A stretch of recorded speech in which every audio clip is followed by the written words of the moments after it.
அதிமுக பொதுச் செயலாளராக பொறுப்பேற்ற பிறகு இன்று முதல் கட்சி நிர்வாகிகளுடன் சசிகலா ஆலோசனையை தொடங்கியுள்ளார். முதற்கட்டமாக சென்னை உள்ளிட்ட 5 மாவட்ட நிர்வாகிகளை அவர் இன்று சந்தித்தார்.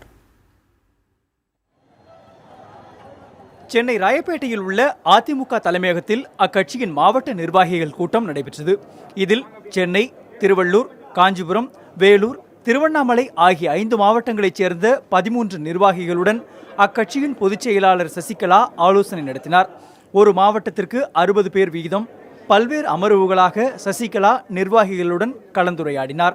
இனிமேல் என்ன செய்யணும், என்ன குறை இருக்குது, கட்சிக்காரர்களிடத்தில் உள்ள குறை என்ன, மக்களிடத்தில் உள்ள குறை என்ன, அவங்க சேவை செய்யறது உங்களுடைய ஆலோசனை என்ன அப்படின்னு இங்கே கேட்டுக்கிட்டு வராங்க. கழகத்தில் நகரம், ஒன்றியம், பேராட்சிகளை 3 மாதத்துக்கு ஒரு நிர்வாகிகள் கூட்டம் கூட்டணும்.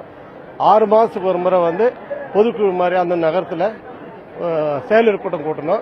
கூட்டி அந்த ரெக்கார்ட் பண்ணி தலைமைக்கு அனுப்பணும். அதே நேரத்தில் ஒரு நகர பேராட்சி, ஒரு நகர செயலாளர், ஒன்றிய செயலாளர், பேராட்சி செயலாளர், மாவட்ட உங்களுடைய நீங்கள் என்ன முறையில் கட்சி பண்ணிட்டு நாங்கள் எப்பவுமே கண்காணிப்பு இருக்கோம். மறைந்த முன்னாள் முதலமைச்சர் எம்ஜிஆரின் பிறந்த நாள் நூற்றாண்டு விழாவிற்கான ஏற்பாடுகள் குறித்தும் ஆலோசிக்கப்பட்டுள்ளது. மேலும் ஊராட்சி அளவில் மாதம் ஒருமுறை தெருமுனை கூட்டம் நடத்துதல், நகர பேரூராட்சியில் 3 மாதத்திற்கு ஒருமுறை செயல் வீரர்கள் கூட்டம் நடத்துதல், மாவட்டம் தோறும் பொதுக்கூட்டத்திற்கு ஏற்பாடு செய்யவும் செயல் திட்டம் வகுக்கப்பட்டுள்ளது. மொத்தம் 50 மாவட்ட அதிமுக நிர்வாகிகளுடனான இந்த சந்திப்பு வருகிற 9ஆம் தேதி வரை நடைபெற உள்ளது.